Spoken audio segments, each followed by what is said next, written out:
गजाननं भूतगणाधिसेवितं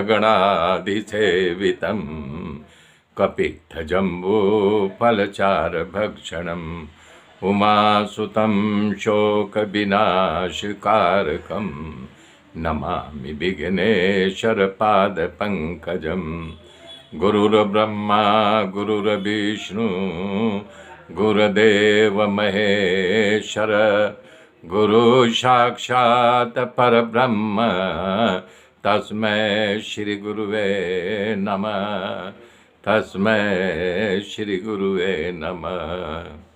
श्रीमन्नारायण नारायण हरि हरि ओम। श्रीमन्नारायण नारायण हरि हरि ओम। हे श्रीमन्नारायण नारायण हरि हरि ओम। श्रीमन्नारायण नारायण नारायण ओम। हे श्रीमन्नारायण नारायण नारायण ओम। ओम नमो भगवते वासुदेवाय। ओम परमात्मने नमः। बता रहे हैं कि वेद पढ़ना जो पढ़ा जाता है कृष्ण के प्राप्ति के हेतु ही।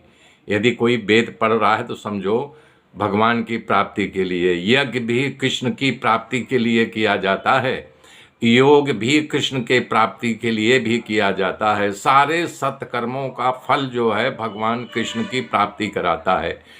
कृष्ण को जो जान लिया समझो संसार में और कुछ जानना बाकी नहीं रह गया है।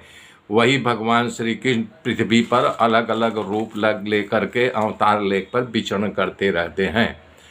सूत जी कह रहे हैं कि सृष्टि के आदि में भगवान ने लोगों का निर्माण की इच्छा की। इच्छा होते ही उन्होंने महतत्व आदि पुरुष रूप ग्रहण किया। उसमें से 10 इंद्रियां, 1 मन और 5 भूत, 16 कलाएं थी। उन्होंने कारण जल में निवास किया। शयन करते जब योग निद्रा का विस्तार किया तब उसके नाभि में से एक कमल निकला। उस कमल में से भगवान पुरुषोत्तम जिसे कहते हैं और नारायण कहते हैं, अनेक अवतारों का अक्षय कोष इसी अवतार से प्रकट होता है। ब्रह्मा जी का निर्माण हुआ। ब्रह्मा जी से सनत कुमारों, सनक, सनंदन, सनातर और सनत कुमारी, ये 4 इनके जो है पुत्र का अवतार हुआ। फिर आगे बताते हुए कह रहे हैं कि दूसरी बात जब रसातल में पृथ्वी चली गई थी तो शूकर का रूप के आकुति नामक पत्नी से वो प्रकट हुए थे यज्ञ के रूप में। यज्ञ का उन्होंने विस्तार किया था और मनवंतर की रक्षा की थी। 8वां राजा नाभि के पत्नी मेरु देवी के गर्भ से ऋषभ देव के रूप में भगवान का 8वां अवतार हुआ था। इस रूप में उन्होंने परमहंसों को वो मार्ग दिखाया जो सभी आश्रमवासियों के लिए वंदनीय है। 9वीं बार ऋषियों के प्रार्थना से उन्होंने जब ऋषि लोग प्रार्थना किए तो राजा पृथु के रूप में अवतीर्ण हुए थे।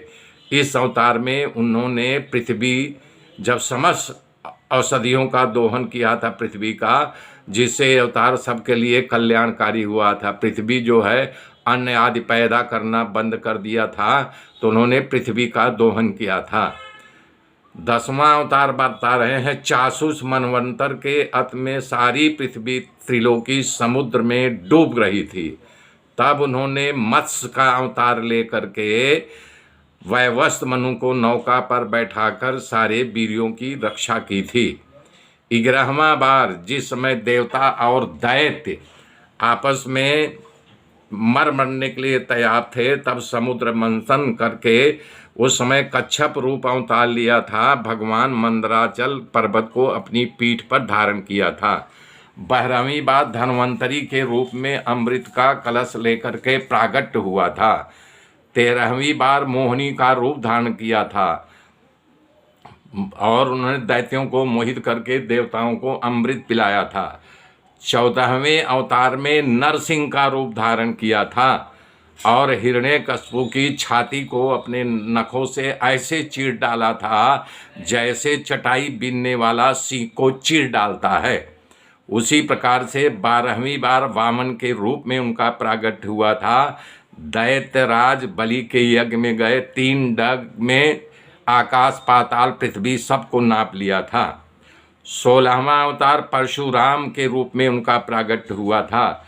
जब राजा लोग ब्राह्मण द्रोही हो गए तब वो क्रोधित होकर के उन्होंने पृथ्वी को 21 बार क्षत्रियों से नाक्षत्री किया था। 17वीं बार सत्यवती के गर्भ से पाराशर के रूप में प्रकट हुए थे। व्यास जी का उन्हीं से प्रागट्य हुआ। उस समय लोगों की समझ और धारणा शक्ति कम दे करके आपने वेद वृक्ष की शाखा को बढ़ाया। 18वीं बार देवताओं का कार्य सिद्ध करने के लिए और उन्होंने राजा